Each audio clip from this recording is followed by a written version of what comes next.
ನಮಸ್ಕಾರ. ನಾನು Nagendra, KSOU MA Kannada ಮೊದಲನೆಯ ಚತುರ್ಮಾಸ ಪತ್ರಿಕೆ 3 ಛಂದಸ್ಸು. ಇದರಲ್ಲಿರುವ ಮೊದಲನೆಯ ಬ್ಲಾಕ್ 9 ಛಂದಸ್ಸು ಸಾಮಾನ್ಯ ತತ್ವಗಳು. ಈ ಬ್ಲಾಕಿನ ಎರಡನೆಯ ಘಟಕ 34 ಪದ್ಯಬಂಧದ ಸಾಮಾನ್ಯ ತತ್ವಗಳು, ಗುರು, ಲಘು ಮತ್ತು ಗಣ. ಅದರಲ್ಲಿ ಅಕ್ಷರಗಣ, ಮಾತ್ರಗಣ ಮತ್ತು ಅಂಶಗಣ ಇವುಗಳ ಸಾಮಾನ್ಯ ಸ್ವರೂಪ ಮತ್ತು ಲಕ್ಷಣ, ಈ ವಿಷಯಗಳ ಬಗ್ಗೆ ಈ ಘಟಕದಲ್ಲಿ ನಾವು ಅಧ್ಯಯನವನ್ನು ಮಾಡ್ತೀವಿ. ಈ ಘಟಕ ಬಹಳ ಸರಳ ವಿಷಯಗಳನ್ನು ಒಳಗೊಂಡಿದೆ. ಆದರೆ ಈ ಘಟಕದ ಅಂಶಗಳು ಒಂದು ಕಟ್ಟಡಕ್ಕೆ ಇಟ್ಟಿಗೆಗಳು ಹೇಗೋ ಹಾಗೆ ಇಡೀ ಛಂದಸ್ಸಿನ ಬಗ್ಗೆ ಅಥವಾ ಪದ್ಯಗಳಲ್ಲಿರುವ ನಾವು ಛಂದೋ ವಿಷಯಗಳನ್ನು ತಿಳ್ಕೊಳ್ಳೋದ್ರ ಬಗ್ಗೆ ನಮಗೆ ಬಹಳ ಅವಶ್ಯಕವಾದ ಅಂಶಗಳನ್ನು ನಾವು ಈ ಘಟಕದಲ್ಲಿ ಅರ್ಥ ಮಾಡ್ಕೋತೀವಿ. ಗುರು ಅಂದ್ರೇನು, ಲಘು ಅಂದ್ರೇನು, ಗಣಗಳು ಯಾವ್ಯಾವುದು, ಅಕ್ಷರಗಣ, ಮಾತ್ರಗಣ, ಅಂಶಗಣ. ಮೊದಲೇ ಹೇಳಿದ ಹಾಗೆ ಈ ಘಟಕದ ಪ್ರಮುಖ ಅಂಶಗಳು ಗುರು ಅಂದ್ರೇನು, ಲಘು ಅಂದ್ರೇನು, ಗಣಗಳು ಅಂದರೆ ಹೇಗೆ ರೂಪಿಸೋದು, ಆ ಗಣಗಳ ವಿವಿಧ ರೂಪಗಳಾದ ಅಥವಾ ವಿವಿಧ ಬಗೆಗಳಾದ ಅಕ್ಷರಗಣ, ಮಾತ್ರಗಣ ಮತ್ತು ಅಂಶಗಣ, ಈ ವಿಷಯಗಳ ಬಗ್ಗೆ ಈ ಅಧ್ಯಾಯದಲ್ಲಿ ಈ ಘಟಕದಲ್ಲಿ ನಾವು ಅಧ್ಯಯನವನ್ನು ಮಾಡ್ತೀವಿ. ಈ ಘಟಕದ ವಿವಿಧ ವಿಷಯಗಳ ಬಗ್ಗೆ ಚತುರ್ಮಾಸ ಪದ್ಧತಿ ಆರಂಭ ಆದಾಗಿಂದ 4 ಪರೀಕ್ಷೆಗಳಾಗಿವೆ. ಪ್ರತಿ ಪರೀಕ್ಷೆಯಲ್ಲೂ ಪ್ರಶ್ನೆಗಳನ್ನು ಈ ಘಟಕದ ಬಗ್ಗೆ ಕೇಳಿದ್ದಾರೆ. ಒಮ್ಮೆ ವರ್ಣಗಣ, ಮಾತ್ರಗಣ ಮತ್ತು ಅಂಶಗಣಗಳ ಸ್ವರೂಪವನ್ನು ತಿಳಿಸಿರಿ ಅಂತ ಕೇಳಿದ್ರು. ನಂತರ ಮತ್ತೆ ವರ್ಣಗಣ, ಮಾತ್ರಗಣ ಮತ್ತು ಅಂಶಗಣ ಸ್ವರೂಪಗಳನ್ನು ತಿಳಿಸಿ ಅಂತ, ನಿರೂಪಿಸಿ ಅಂತ ಹೇಳಿದ್ದಾರೆ. ಮತ್ತೆ ಇನ್ನೊಂದ್ಸಲ ಏನು ಕೇಳಿದ್ದಾರೆ, ಗಣ ಎಂದರೇನು, ವರ್ಣಗಣ ಮತ್ತು ಮಾತ್ರಾಗಣಗಳ ಸ್ವರೂಪವನ್ನು ವಿಶದಪಡಿಸಿ ಅಂತ ಕೇಳಿದ್ದಾರೆ. ಮತ್ತೆ ಇನ್ನೊಂದು ಪ್ರಶ್ನೆ ಪತ್ರಿಕೆಯಲ್ಲಿ ವರ್ಣಗಣ, ಮಾತ್ರಗಣ ಮತ್ತು ಅಂಶಗಣಗಳ ಸ್ವರೂಪವನ್ನು ಸೋದಾಹರಣ ಸ್ವರೂಪವಾಗಿ ವಿವರಿಸಿ, ನಿರೂಪಿಸಿ ಅಂತ ಹೇಳಿದ್ದಾರೆ. ಹೀಗಾಗಿ ಈ ಘಟಕ ಬಹಳ ಪ್ರಮುಖವಾದ ಘಟಕ. ಒಂದು, ನಿಮ್ಮ ಜ್ಞಾನಾರ್ಜನೆಗೆ, ಮುಂದೆ ವಿವಿಧ ಛಂದಸ್ಸಿನ ವೃತ್ತಗಳನ್ನು ತಿಳ್ಕೋಬೇಕಾದ್ರೆ, ವಿವಿಧ ಛಂದೋರೂಪಗಳನ್ನು ತಿಳ್ಕೋಬೇಕಾದ್ರೆ ಈ ಗಣಗಳು, ಗುರು, ಲಘು ಹೇಗೆ ಹಾಕೋದು ಅನ್ನೋದು ಬಹಳ ಮುಖ್ಯ. ಜ್ಞಾನಾರ್ಜನೆಯ ದೃಷ್ಟಿಯಿಂದ ಸಹ ಬಹಳ ಮುಖ್ಯ. ಮತ್ತು 15 ಅಂಕಗಳ ಒಂದು ಪ್ರಶ್ನೆ ಈ ಘಟಕದಿಂದ ಖಂಡಿತ ಬರುತ್ತೆ. ಆದ್ದರಿಂದ ಈ ಘಟಕದ ಎಲ್ಲ ಅಂಶಗಳನ್ನು ಗಮನವಿಟ್ಟು ಕೇಳಿ, ನೋಡಿ ಮತ್ತು ಓದಿ. ಘಟಕದ ವಿವಿಧ ವಿಷಯಗಳನ್ನು ತಿಳ್ಕೊಳ್ಳೋದಕ್ಕೆ ಮೊದಲು ಪೀಠಿಕೆಯಾಗಿ ಕೆಲವು ವಿಷಯಗಳನ್ನು ನೋಡೋಣ. ಪದ್ಯಗಳು ಸಾಮಾನ್ಯವಾಗಿ ಛಂದೋಬದ್ಧವಾಗಿ ರಚನೆಯಾಗಿರುತ್ತೆ. ಇಂತಹ ಛಂದೋಬದ್ಧತೆಯು ವಿವಿಧ ರೀತಿಗಳಲ್ಲಿ ಇರುತ್ತೆ. ವಿವಿಧ ಭಾಷೆಗಳು ತನ್ನ ಸಾಹಿತ್ಯ ರಚನೆಯಲ್ಲಿ ವಿವಿಧ ಬಗೆಯ ಛಂದೋರೂಪಗಳನ್ನು ರೂಪಿಸಿಕೊಂಡಿವೆ. ಕನ್ನಡದಲ್ಲೂ ಸಹ ಹಾಗೆ ಹಲವು ಛಂದೋರೂಪಗಳು ರೂಪಿತವಾಗಿವೆ. ಈ ಛಂದೋರೂಪಗಳ ಬಗ್ಗೆ ಅಧ್ಯಯನ ಮಾಡೋದಕ್ಕೆ ಮೊದಲು ನಾವು ಮಾತ್ರೆ ಅಂದ್ರೇನು, ಗುರು ಅಂದ್ರೇನು, ಲಘು ಅಂದ್ರೇನು ಮತ್ತು ಗಣಗಳು ಯಾವ್ಯಾವುದು ಅಂತ ತಿಳ್ಕೊಬೇಕಾಗತ್ತೆ. ಕನ್ನಡ ಭಾಷೆಯಲ್ಲಿರುವ ಛಂದೋರೂಪಗಳನ್ನು ಅಧ್ಯಯನ ಮಾಡೋದಕ್ಕೆ ಮಾತ್ರೆ, ಲಘು, ಗುರು ಈ ವಿನ್ಯಾಸಗಳ ಜೊತೆಗೆ 3 ಜಾತಿಯ ಗಣವಿನ್ಯಾಸಗಳು. ಯಾವ್ಯಾವುದು ಗಣವಿನ್ಯಾಸಗಳು? ಅಕ್ಷರಗಣ, ಮಾತ್ರಗಣ ಮತ್ತು ಅಂಶಗಣ. ಈ 3 ಗಣವಿನ್ಯಾಸಗಳ ಬಗ್ಗೆ ಸಹ ತಿಳ್ಕೋಬೇಕಾಗತ್ತೆ. ಈ ಅಧ್ಯಾಯದಲ್ಲಿ ಲಘು, ಗುರುಗಳ ಬಗ್ಗೆ ತಿಳ್ಕೊಂಡು ವರ್ಣಗಣ, ಮಾತ್ರಗಣ ಮತ್ತು ಅಂಶಗಣಗಳ ಬಗ್ಗೆ ಸಹ ಅಧ್ಯಯನವನ್ನು ಮಾಡೋಣ. ಮೊದಲನೇದಾಗಿ ಗುರುವಿನ ಸಾಮಾನ್ಯ ಸ್ವರೂಪ ಮತ್ತು ಲಕ್ಷಣ ಏನು? ಗುರು ಅಂದ್ರೇನು? 2 ಮಾತ್ರೆಗಳ ಕಾಲ ಉಚ್ಚರಿಸಲ್ಪಡುವ ಅಕ್ಷರಗಳು ಗುರು. ಇದನ್ನು ನಾವು ಇಂಗ್ಲೀಷ್ನಲ್ಲಿ ಡ್ಯಾಶ್ ಅಂತೀವಲ್ಲ, ಆ ಚಿಹ್ನೆಯಿಂದ ಗುರುತಿಸ್ತೀವಿ. ಗುರು ಅಂದರೆ 2 ಮಾತ್ರೆಗಳ ಕಾಲ ಉಚ್ಚರಿಸಲ್ಪಡುವ ಅಕ್ಷರ. ಏನಿದು 2 ಮಾತ್ರೆಗಳು ಅಂದರೆ? ದೀರ್ಘ ಸ್ವರಗಳು 2 ಮಾತ್ರೆಗಳು, ವೃತ್ಸ ಸ್ವರಗಳು 1 ಮಾತ್ರೆ. ಇದನ್ನು ನೆನ್ಪಿಟ್ಕೋಬೇಕು. ಈಗ ಕೋಳಿ ಕೂಗೋದನ್ನು ನೆನ್ಪಿಟ್ಕೋಬೋದು. ಕೋ ಕೋ ಅನ್ನತ್ತೆ. ಇಲ್ಲಿ ಕೊ ಅನ್ನೋದು 1 ಮಾತ್ರೆ, ಕೋ ಅನ್ನೋದು 2 ಮಾತ್ರೆ, ಕೋ ಅನ್ನೋದು 3 ಮಾತ್ರೆ. ಆ 3 ಮಾತ್ರೆಗೆ ಪ್ಲುತ ಅಂತ ಹೇಳ್ತಾರೆ. 1 ಮಾತ್ರೆಗೆ ಲಘು, ಅಥವಾ ಹ್ರಸ್ವ ಸ್ವರ, 2 ಮಾತ್ರೆಗೆ ದೀರ್ಘ ಸ್ವರ, ಮತ್ತು 3 ಮಾತ್ರೆಗಳ ಕಾಲ ಉಚ್ಚರಿಸಲ್ಪಡುವ ಅಕ್ಷರಗಳು ಪ್ಲುತಗಳು ಅಂತ ಹೇಳಲಾಗುತ್ತೆ. ಅದನ್ನು ನೆನ್ಪಿಟ್ಕೊಂಡು ಈಗ ನಾವು ಗುರುವಿನ ಬಗ್ಗೆ ತಿಳ್ಕೊಳ್ಳೋಣ. ಗುರು ಯಾವ ಯಾವ ಸಂದರ್ಭಗಳಲ್ಲಿ ನಾವು ಅಕ್ಷರಗಳನ್ನು ಗುರು ಅಂತ ಗುರುತಿಸ್ಬೇಕು? ಯಾವ ಅಕ್ಷರಗಳು ಗುರುಗಳಾಗುತ್ತೆ ಅಂದರೆ ಎಲ್ಲ ದೀರ್ಘ ಸ್ವರಗಳು ಗುರುಗಳಾಗುತ್ತೆ. ಆ, ಈ, ಉ, ಎ, ಓ ಇವಿಷ್ಟು ಗುರುಗಳು. ಮತ್ತು ವ್ಯಂಜನದಿಂದ ಕೂಡಿದ ದೀರ್ಘ ಸ್ವರಗಳು ಕ, ಕಿ, ಗು, ಕೆ, ಚೋ ಇವೆಲ್ಲ ವ್ಯಂಜನದಿಂದ ಕೂಡಿದ ದೀರ್ಘ ಸ್ವರಗಳು ಗುರುಗಳಾಗುತ್ತೆ. ಮತ್ತು ಸಂಧ್ಯಕ್ಷರಗಳು ಐ ಮತ್ತು ಅವುಗಳಿಂದ ಕೂಡಿದ ಗುಣಿತಾಕ್ಷರಗಳು ಕೈ, ಚೌ, ಬೌ ಇವೆಲ್ಲ ಸಂಧ್ಯಕ್ಷರಗಳಾದ ಐ ಮತ್ತು ಅವುಗಳಿಂದ ಕೂಡಿರುತ್ತೆ. ಇವುಗಳು ಸಹ ಗುರುಗಳು. ಮತ್ತು ಅನುಸ್ವಾರದ ಹಿಂದಿನ ಅಕ್ಷರ, ಈಗ ಬಿಂದು ಅಂತ ಇದ್ದರೆ ಈ ಬಿ ಅನ್ನೋದಕ್ಕೆ ನಾವು ಗುರು ಅಂತ ತೋರಿಸ್ಬೇಕಾಗತ್ತೆ. ಹಾಗೆ ವಿಸರ್ಗದ ಹಿಂದಿನ ಅಕ್ಷರ ಸಹ ಗುರು ಆಗುತ್ತೆ. ಪ್ರಾತಃ ಕಾಲ ತ ಅನ್ನೋದಿಲ್ಲಿ ನಾವು ಗುರುವಾಗಿ ತೋರಿಸ್ಬೇಕು. ದ್ವಿತ್ವಕ್ಷರ ಅಥವಾ ಒತ್ತಕ್ಷರದ ಹಿಂದಿರುವ ಅಕ್ಷರ, ಈಗ ಮೆಚ್ಚು ಅಂತ ಅಂದರೆ ಈಗ ಚುಗೆ ಗುರು ಆಗೋದಿಲ್ಲ, ಮೇ ಅನ್ನೋದು ಗುರು ಆಗುತ್ತೆ. ಒತ್ತಕ್ಷರದ ಹಿಂದಿನ ಅಕ್ಷರ ಗುರು ಆಗುತ್ತೆ. ವ್ಯಂಜನಾಕ್ಷರದ ಹಿಂದಿನ ಅಕ್ಷರ ಸಹ ಗುರು ಆಗುತ್ತೆ. ವ್ಯಂಜನಗಳು ಅಂದರೆ ಉದಾಹರಣೆಗೆ ಳ ಅನ್ನೋದು ವ್ಯಂಜನ ಅಲ್ಲ, ಳ್ ಅನ್ನೋದು ವ್ಯಂಜನ. ಈಗ ಕೇಳ್ ಅಂತ ಅಂದರೆ ಳ್ ಅನ್ನೋದು ಇದೆಯಲ್ಲ, ಅದರ ಹಿಂದಿನ ಅಕ್ಷರ ಕೆ ಅನ್ನೋದು ಗುರು ಆಗುತ್ತೆ. ಇಲ್ಲಿ ದೀರ್ಘ ಇರೋದ್ರಿಂದ ಅದು ಗುರು ಆಗುತ್ತೆ. ಅದರ ಜೊತೆಯಲ್ಲಿ ಅಕಸ್ಮಾತ್ ದೀರ್ಘ ಇದೆ ಇದ್ರೂ ಕೆಳ್ ಅಂದರೂ ಸಹ ಅವಾಗ ಕೆ ಅನ್ನೋದು ಗುರು ಆಗುತ್ತೆ. ಮತ್ತು ದೀರ್ಘ ಆಗಿರ್ಬೋದು, ಅನುಸ್ವಾರ ಸಹಿತ ಇರಬಹುದು, ಒತ್ತಕ್ಷರದ ಹಿಂದಿನ ಅಕ್ಷರ ಇರಬಹುದು, ಈ ಥರ ಬಹು ಕಾರಣಗಳಿದ್ರೂ ಸಹ ಒಂದು ಗುರು ಅಂತಲೇ ನಾವು ಪರಿಗಣಿಸಬೇಕು. ಉದಾಹರಣೆಗೆ ಆಕಾಂಕ್ಷೆ, ಇಲ್ಲಿ ನೋಡಿ ಕಗೆ ದೀರ್ಘನೂ ಇದೆ, ಕ ಅಂತನೂ ಇದೆ, ಅನುಸ್ವಾರನೂ ಇದೆ, 0 ಇದೆ, ಮತ್ತು ಒತ್ತಕ್ಷರದ ಹಿಂದಿನ ಅಕ್ಷರ ಸಹ ಆಗಿದೆ ಈ ಕ ಅನ್ನೋದು. ಆದರೆ ಕಾನ ನಾವು ಒಂದು ಗುರು ಅಂತ ಮಾತ್ರ ಪರಿಗಣಿಸ್ತೀವಿ. ಮತ್ತು ಕೆಲವು ಬಾರಿ ಷಟ್ಪದಿ ಮುಂತಾದ ಕೆಲವು ಮಾತ್ರಾ ಛಂದಸ್ಸಿನ ಅರ್ಧಾಂತ್ಯದಲ್ಲಿ, ಈಗ ಷಟ್ಪದಿ ಅಂದರೆ 6 ಸಾಲು ಇರುತ್ತೆ, ಈಗ ಅರ್ಧಾಂತ್ಯ ಅಂದರೆ 3ನೇ ಸಾಲಿನ ಕೊನೆಯ ಅಕ್ಷರ ಹ್ರಸ್ವ ಇದ್ರೂ ಸಹ ಅದನ್ನು ನಾವು ಗುರು ಅಂತ ಪರಿಗಣಿಸಬೇಕಾಗತ್ತೆ. ಮತ್ತು ಕೆಲವು ಬಾರಿ ಈ ಮೇಲಿನ ಷರತ್ತುಗಳಂತೆ ಗುಣಗಳಂತೆ ಅದು ಗುರು ಅಂತ ಬಂದರೂ ಸಹ ನಾವು ಅದನ್ನು ಲಘುವಾಗಿ ಪರಿಗಣಿಸ್ತೀವಿ. ಯಾವಾಗ ಅಂತ ಅಂದರೆ ಸಂಯುಕ್ತಾಕ್ಷರಗಳಿಗೆ ಕೆಲವು ಸಂದರ್ಭಗಳಲ್ಲಿ ಸಹಜ ಶಿಥಿಲತ್ವ ಬಂದಾಗ, ಶಿಥಿಲತ್ವ ಅಂದರೆ ತೇಲಿಸಿ ಹೇಳೋದು, ಅಂದರೆ ಆ ಒತ್ತಕ್ಷರಕ್ಕೆ ಅಥವಾ ಅರ್ಧಾಕ್ಷರಕ್ಕೆ ಪ್ರಾಮುಖ್ಯತೆ ಸಿಗದೆ ನಾವು ಹೇಳೋದನ್ನು ಶಿಥಿಲದಿತ್ವ ಅಂತ ಹೇಳ್ತೀವಿ. ಅಂತಹ ಸಂದರ್ಭದಲ್ಲಿ ಅದು ಗುರುವಿನ ಲಕ್ಷಣ ಇದ್ರೂ ಸಹ ನಾವು ಲಘು ಅಂತ ಪರಿಗಣಿಸ್ತೀವಿ. ಉದಾಹರಣೆಗೆ ಬರ್ದಿಲಂ, ಈಗ ನೋಡಿ ಬರ್ದಿಲಂ ರ ಅನ್ನೋದು ಒಂದು ವ್ಯಂಜನ ಇದೆ, ಅದರಿಂದ ಬಾ ನಮಗಿಲ್ಲಿ ಗುರು ಆಗಬೇಕಾಗಿತ್ತು, ಆದರೆ ನಾವು ಅದನ್ನು ಲಘು ಅಂತಲೇ ಪರಿಗಣಿಸ್ತೀವಿ. ಯಾಕೆ ಬರ್ದಿಲಂ ಅಂತ ಹೇಳ್ತೀವಿ, ರ ಅನ್ನೋದು ತೇಲಿಸಿ ಬಿಡ್ತೀವಿ. ಇದು ಒಂದು ಸ್ವಲ್ಪ ಕಷ್ಟದ ವಿಷಯ ಅಂತ ಹೇಳ್ಬೋದು. ಯಾವಾಗ ಶಿಥಿಲದ್ವಿತ್ವ ಬರುತ್ತೆ ಅನ್ನೋದನ್ನು ಯೋಚನೆ ಮಾಡಬೇಕಾಗತ್ತೆ. ಬಹುತೇಕ ರಕಾರ ಅಥವಾ ಅರ್ಧರ ಇದ್ದಾಗ ಶಿಥಿಲದ್ವಿತ್ವ ಬರುವ ಸಂಭವ ಜಾಸ್ತಿ ಇರುತ್ತೆ.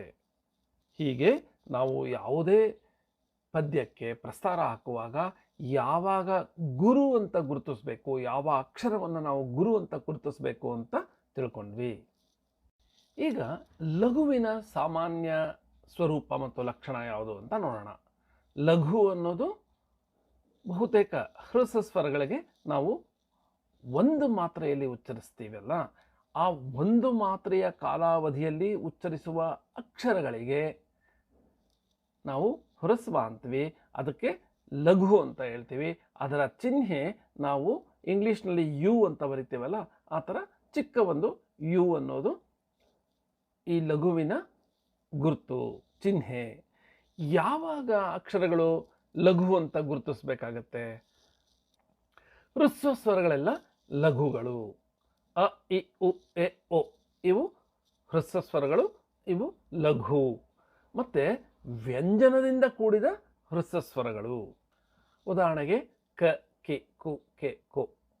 ಇಲ್ಲಿ ವ್ಯಂಜನದಿಂದ ಕೂಡಿದ ಹ್ರಸ್ವ ಸ್ವರ ಅಂತ ಯಾಕೆ ಹೇಳ್ತೀವಿ? ಕ ಅನ್ನೋದು ಕ ಪ್ಲಸ್ ಆ, ಆದ್ದರಿಂದ ವ್ಯಂಜನದಿಂದ ಕೂಡಿದ ಹ್ರಸ್ವ ಸ್ವರ ಇದು. ಮತ್ತು ಒತ್ತಕ್ಷರದಿಂದ ಕೂಡಿದ ಹ್ರಸ್ವ ಸ್ವರಗಳು ಅಕ್ಕ. ಈ ಕ ಕಾವತ್ತಿದೆಯಲ್ಲ, ಅದು ಅಕ್ಕ, ಚಿಕ್ಕದಾಗಿದೆ. ಅದು ಒಂದೇ ಮಾತ್ರೆಯಲ್ಲಿ ಇದನ್ನು ನಾವು ಉಚ್ಚರಿಸ್ತೀವಿ. ಆದ್ದರಿಂದ ಕ ಅನ್ನೋದು ಕಾಗೆ ಕಾವತ್ತಿದ್ರೂ ಸಹ, ಕಗೆ ಕಾವತ್ತಿದ್ರೂ ಸಹ ಅದು ಲಘು ಆಗುತ್ತೆ.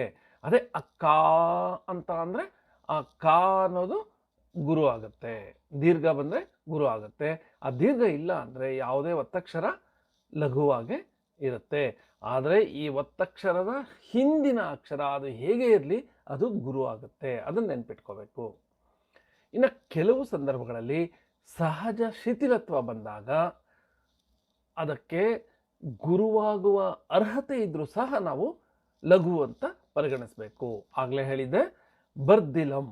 ಈ ರ ಅನ್ನೋದು ಅರ್ಕಾವತ್ತು ಏನಾಗುತ್ತೆ, ನಾವು ಶಿಥಿಲತ್ವ ಇದೆ ಅಂದರೆ ತೇಲಿಸಿ ಉಚ್ಚರಿಸ್ತೀವಿ. ಆದ್ದರಿಂದ ಬರ್ದಿಲಮ್ಮಲ್ಲಿ ಬರ್ರ್ ಅಂತ ಇದೆ, ಅಲ್ಲಿ ವ್ಯಂಜನ ಬಂದಿದೆ, ರ ಅನ್ನೋದು, ಆದರೂ ಸಹ ನಾವು ಬಾಗೆ ಲಘು ಅಂತ ಪರಿಗಣಿಸಬೇಕಾಗತ್ತೆ. ಇನ್ನು ವೃತ್ತದ ಎಲ್ಲ ಅಕ್ಷರಗಳ ಲಘು ಗುರುಗಳನ್ನು ಗುರುತಿಸೋದಕ್ಕೆ ಪ್ರಸ್ತಾರ ಹಾಕೋದು ಅಂತ ಹೇಳಲಾಗುತ್ತೆ. ನಿಮ್ಮ ಪರೀಕ್ಷೆಯಲ್ಲಿ ಮೊದಲ ಪ್ರಶ್ನೆ ಬಹುತೇಕ ಪ್ರಸ್ತಾರ ಹಾಕಿ ಛಂದಸ್ಸನ್ನು ಗುರುತಿಸಿ ಅನ್ನೋದು ಇರುತ್ತೆ. ಆದ್ದರಿಂದ ನಿಮಗೆ ಲಘು ಮತ್ತು ಗುರುವನ್ನು ಗುರುತಿಸಿ ಅದನ್ನು ಹೇಗೆ ಪ್ರಸ್ತಾರ ಹಾಕಬೇಕು ಅನ್ನೋದು ಬಹಳ ಮುಖ್ಯ. ಗುರುವನ್ನು ಹಾಕೋದು ಯಾವಾಗ ಯಾವಾಗ, ಲಘುವನ್ನು ಹಾಕೋದು ಯಾವಾಗ ಯಾವಾಗ ಅನ್ನೋದು ಈಗ ನಾನು ಹೇಳಿದ್ದೀನಿ. ಗಣ ಅಂದ್ರೇನು, ಗಣದ ಸಾಮಾನ್ಯ ಸ್ವರೂಪ ಏನು ಅಂತ ನೋಡೋಣ. ಎರಡು ತಾಳಗಳ ನಡುವೆ ಬರುವ ಅಕ್ಷರಗಳ ಸಮೂಹಕ್ಕೆ ಗಣ ಅಂತ ಹೇಳಲಾಗುತ್ತೆ. ಗಣ ಅನ್ನೋದು ಅಕ್ಷರಗಳ ಸಮೂಹ. ಹೇಗೆ ಆ ಅಕ್ಷರಗಳನ್ನು ಗುಂಪು ಕೂಡಿಸೋದು ಅನ್ನೋದಕ್ಕೆ ಕೆಲವು ನಿಯಮಗಳಿರುತ್ತೆ. ಈಗ ಒಂದು ಉದಾಹರಣೆಯಾಗಿ, ಮೊದಲು ತಾಯ ಹಾಲ ಕುಡಿದು. ಈ ಪಾದದಲ್ಲಿ, ಪಾದ ಅಂದರೆ ಸಾಲು, ಪದ್ಯದ ಒಂದು ಸಾಲು. ಈ ಪದ್ಯ ಅಥವಾ ವೃತ್ತ ಅಂತಲೂ ಹೇಳ್ತಾರೆ. ಈ ವೃತ್ತದ ಒಂದು ಪಾದದಲ್ಲಿ ಮೊದಲು ತಾಯ ಹಾಲ ಕುಡಿದು, ಇದರಲ್ಲಿ ನಾವು ಪ್ರಸ್ತಾರ ಹಾಕಿದಾಗ ಮೊದಲುಗೆ ಲಘು ಲಘು ಲಘು, ತಾಯ ಗುರು ಲಘು, ಹಾಲ ಗುರು ಲಘು, ಕುಡಿದು ಲಘು ಲಘು ಲಘು. ಹೀಗೆ ನಾವು ಇಲ್ಲಿ ತಾಳ ಎಲ್ಲಿ ಬರುತ್ತೆ, ಮೊದಲು ಆದಮೇಲೆ ಬರುತ್ತೆ, ತಾಯ ಆದಮೇಲೆ ಬರುತ್ತೆ, ಹಾಲ ಆದಮೇಲೆ ಬರುತ್ತೆ. ಹೀಗೆ ಒಟ್ಟು ನಾವು 4 ಗಣಗಳನ್ನು ಇಲ್ಲಿ ಗುರುತಿಸಬಹುದು. ಪ್ರತಿ ಗಣದಲ್ಲೂ 3 ಮಾತ್ರೆಗಳಿರೋದನ್ನು ನಾವಿಲ್ಲಿ ನೋಡಬಹುದು. ಪ್ರತಿ ಗಣದ ಮಧ್ಯೆ ನಿರ್ದಿಷ್ಟವಾದ ಕಾಲದ ಅಂತರವಿರೋದನ್ನು ಇಲ್ಲಿ ನಾವು ಗಮನಿಸಬಹುದು. ಮೊದಲು ತಾಯ ಹಾಲ ಕುಡಿದು ಅಂದರೆ ಪ್ರತಿಯೊಂದು ಪದದ ನಡುವೆ, ಇಲ್ಲಿ ನಾವು ಒಂದೊಂದು ಪದನೇ ಒಂದೊಂದು ಗಣ ಅಂತ ತಗೊಂಡಿದ್ದೀವಿ. ಪ್ರತಿಯೊಂದು ಪದದ ಅಥವಾ ಗಣದ ನಡುವೆ ನಿರ್ದಿಷ್ಟವಾದ ಕಾಲದ ಅಂತರ ಇರೋದನ್ನು ಇಲ್ಲಿ ನಾವು ಗಮನಿಸಬೇಕು. ಅಕ್ಷರ ವೃತ್ತಗಳಲ್ಲಿ 3 ಅಕ್ಷರಕ್ಕೆ ಒಂದು ಗಣ ಅನ್ನೋ ಒಂದು ನಿಯಮ ಇದೆ. ಇದು ಪಿಂಗಳಿಂದ ನಿಯತವಾದ ಪದ್ಧತಿ. ಅಲ್ಲಿ ತಾಳದ ಪ್ರಶ್ನೆ ಬರೋದಿಲ್ಲ. ಯಾಂತ್ರಿಕವಾಗಿ 3 ಅಕ್ಷರಗಳಿಗೆ ಒಂದೊಂದು ಗಣ ಅಂತ ಯಾಂತ್ರಿಕ ವಿಭಜನೆ ಅಷ್ಟೇ ಮಾಡ್ತೀವಿ. ತಾಳ ಅಲ್ಲಿ ಪ್ರಶ್ನೆ ಬರೋದಿಲ್ಲ, ತಾಳದ ಪ್ರಶ್ನೆ ಬರೋದಿಲ್ಲ. ಟಿ.ವಿ. ವೆಂಕಟಾಚಲ ಶಾಸ್ತ್ರಿಯವರು ಏನು ಹೇಳ್ತಾರೆ ಅಂದರೆ, ಗಣಗಳೆಂದರೆ ಪದ್ಯ ಪಾದದಲ್ಲಿ ಒಂದೇ ಕಾಲ ಸಾಮ್ಯದ ಅಥವಾ ವಿಭಿನ್ನ ಕಾಲಸಾಮ್ಯಗಳ ಹಲವು ಲಯ ಘಟಕಗಳ ನಡುವಣ ಮಾತ್ರಾಕ್ಷರಗಳ ಕಟ್ಟುಗಳು ಅಂತ ವೆಂಕಟಾಚಲ ಶಾಸ್ತ್ರಿಯವರು ಒಂದು ಕ್ಲಿಷ್ಟವಾದ ವಿವರಣೆಯನ್ನು ಕೊಟ್ಟಿದ್ದಾರೆ. ಕನ್ನಡ ಕೈಪಿಡಿಯಲ್ಲಿ ಏನಿದೆ ಅಂದರೆ, ಕೆಲವು ನಿಯಮಗಳಿಗೆ ಅನುಗುಣವಾಗಿ ವಿಂಗಡಿಸಿದ ಅಕ್ಷರಗಳ ಗುಂಪುಗಳಿಗೆ ಗಣ ಎನ್ನುವರು ಅಂತ ಸ್ಪಷ್ಟವಾಗಿ ಹೇಳಿದೆ. ಅಂದರೆ ಈ ವಿಂಗಡಿಸುವಾಗ ಕೆಲವು ನಿಯಮಗಳಿರುತ್ತೆ. ಆ ನಿಯಮಕ್ಕೆ ಅನುಗುಣವಾಗಿ ವಿಂಗಡಿಸುವ ಅಕ್ಷರಗಳ ಗುಂಪು ಗಣಗಳು. ತುಂಬ ಸರಳವಾದ ಒಂದು ಡೆಫಿನೇಷನ್ ಅಂತ ಹೇಳಬಹುದು. ಗಣವನ್ನು ನಾವು ಅಕ್ಷರಗಳ ಸಮೂಹ ಅನ್ನುವಾಗ ಒಂದು ನೆನ್ಪಿಟ್ಕೋಬೇಕು, ಅಕ್ಷರ ಅಂದರೆ ಅದರಲ್ಲಿ ಸ್ವರ ಇರಲೇಬೇಕು. ಸ್ವರ ಇಲ್ಲದ ವ್ಯಂಜನ ಅಕ್ಷರ ಆಗೋದಿಲ್ಲ. ವ್ಯಂಜನ ಕೇವಲ ವರ್ಣ ಅಷ್ಟೇ ಹೊರತು ಅಕ್ಷರ ಅಲ್ಲ. ಈಗ ಕ್ ಅನ್ನೋದು ಅಕ್ಷರ ಆಗೋದಿಲ್ಲ, ಅದು ವರ್ಣ ಅಷ್ಟೇ. ಅದರ ಜೊತೆ ಸ್ವರ ಸೇರಿದಾಗ ಆವಾಗ ಅದು ಒಂದು ಅಕ್ಷರ ಆಗುತ್ತೆ. ಅದರಿಂದ ಸ್ವರ ವರ್ಣವೂ ಹೌದು, ಅಕ್ಷರವೂ ಹೌದು. ಆದರೆ ವ್ಯಂಜನ ಅನ್ನೋದು ಕೇವಲ ವರ್ಣ, ಅದು ಅಕ್ಷರವಲ್ಲ. ಇನ್ನು ಮಾತ್ರೆ ಅಂದ್ರೇನು? ಒಂದು ಸ್ವರ ಅಥವಾ ವ್ಯಂಜನದೊಡನೆ ಬಂದಿರುವ ಸ್ವರ, ಇದು ಹ್ರಸ್ವ ಆಗಿರ್ಬೋದು ಅಥವಾ ದೀರ್ಘ ಆಗಿರಬಹುದು. ಈ ಹ್ರಸ್ವ ಮತ್ತು ದೀರ್ಘಗಳೇ, ನಾವು ಅದಕ್ಕೆ ಕೊಡುವ ಲಘು ಮತ್ತು ಗುರುಗಳೇ ಛಂದಸ್ಸಿನ ತಳಹದಿ ಅಂತ ಹೇಳಬಹುದು. ನಾವು ಹೇಗೆ ಆಗಲೇ ಹೇಳಿದೆ, ಒಂದು ಮನೆ ಕಟ್ಟಬೇಕಾದ್ರೆ ಇಟ್ಟಿಗೆ ಅನ್ನೋದು ಇಂಗ್ಲೀಷಲ್ಲಿ ಹೇಳ್ತೀವಲ್ಲ, brick is the building block of a building ಅಂತ ಹೇಳ್ತೀವಿ. ಅದೇ ಥರ ಈ ಛಂದಸ್ಸಿನ ತಳಹದಿ ಅಥವಾ ಅಡಿಪಾಯ ಈ ಹ್ರಸ್ವ ಮತ್ತು ದೀರ್ಘಸ್ವರಗಳು, ದೀರ್ಘಗಳು, ಗಣಗಳ ಮೂಲ ಘಟಕಗಳು ಇವು.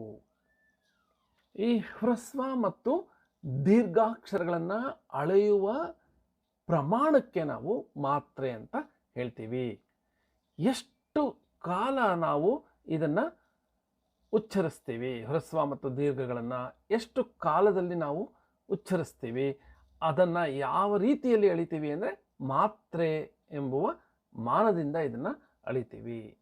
ಹ್ರಸ್ವವನ್ನು 1 ಮಾತ್ರೆಯ ಕಾಲ ಉಚ್ಚರಿಸ್ತೀವಿ, ದೀರ್ಘವನ್ನು 2 ಮಾತ್ರೆಗಳ ಕಾಲದಲ್ಲಿ ಉಚ್ಚರಿಸ್ತೀವಿ, ಪ್ಲುತವನ್ನು 3 ಮಾತ್ರೆಯ ಕಾಲ ಉಚ್ಚರಿಸ್ತೀವಿ.